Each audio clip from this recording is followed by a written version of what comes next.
Right, we're here on the recreation stand and I've been joined by Ali, who is the developer behind the Crazy Kart. How are you doing, sir? I'm doing great. How are you? Tell me a little bit about this. So yeah, the Crazy Kart is my baby. I've been working on this for 9 years. A friend of mine came up with the original concept. I've been developing it since then. About 5 years ago, I took it to UCLA Anderson and did it as my master's thesis project in business school.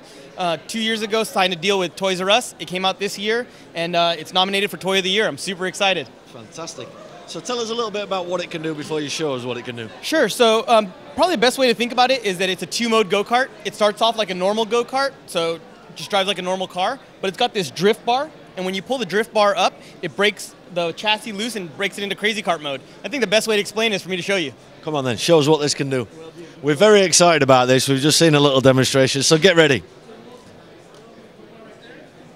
got an accelerator pedal right here. Wherever you put the arrow is where you're going, and it always amazes me how every time I go somewhere I get used as a human guinea pig. As you can see, the Crazy Kart here, being demonstrated by Ali. Really good turning circle here. Hasn't gone over my feet once yet.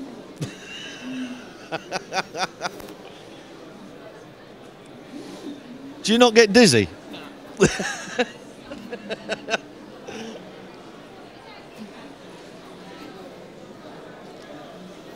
I think this is a toy that I want, actually.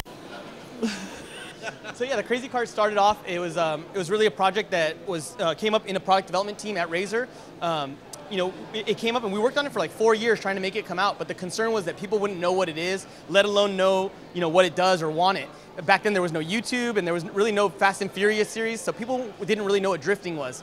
So after 4 years of the idea sitting around at Razer and me really just like being in love with it and pushing for it, I asked the owner of Razer if I could pursue it as my focus, for my thesis project for my master's degree at UCLA Anderson. He said yes. He actually let me take it for free, but the school said I had to buy it. So I went back to him and he sold it to me for $1. And it just tells you the kind of guy he is. He's my mentor and has really changed my life. And this was just another way of him showing that he just wants to open doors.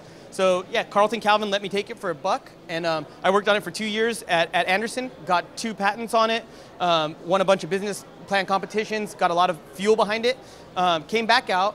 And returned to Razer because that's where my loyalty is. Their loyalty has been to me always, and so that's I'll always be at Razer. And the reality was it took 2 more years until I finally got Toys R Us to ink a deal. Came out this year, and we sold 30,000 of them, and it's the hottest selling toy there, and it's up for Toy of the Year, so I'm super excited. Tell us about the Ken Box video. Sure, the Ken Box video was, that was my answer to the issue of like, how do I get the word out about this? Because really the first time I sat in it, and every time I've sat in it afterwards, I've fallen in love with it over and over again. I know that it's amazing, and I know if people see what it does, or actually even sit in it, they'll be blown away. So my challenge was, how do I get people to be aware of it? And so I thought, drifting, Ken Block came to mind right away. And I thought, I can do everything Ken Block does with like a $250,000 car with this toy. So what I did was I put a cardboard box around it. It's actually the box the product comes in. And I just printed out 4 photos of Ken Block's car, glued them on the sides, dressed up in a race car outfit, and tried to do my homage to Ken Block. And it came out, it's called Ken Box, and I like it. It's good for a chuckle.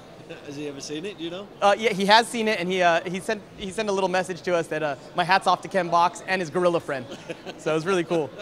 So what's the next step for this? Have you got something in mind? Yeah, absolutely. Actually, I got the next few steps already completed. So I'll tell you the next one is an adult version. I originally designed this for 20-year-olds, adults, really. But Razer's core competency is in children's toys, so they shrunk it down.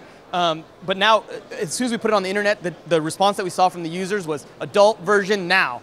So we immediately started on it. The adult version is about 1.5 times as long, 1.5 times as wide, and the seat is raised up. It's also 36 volted, so it'll take a 240-pound, 6'3" driver comfortably about 17 to 20 miles an hour. It's pretty unbelievable. So instead of go-karting tracks, we're now going to see tracks of the Crazy Kart. I hope so. Excellent. Fantastic. Cool.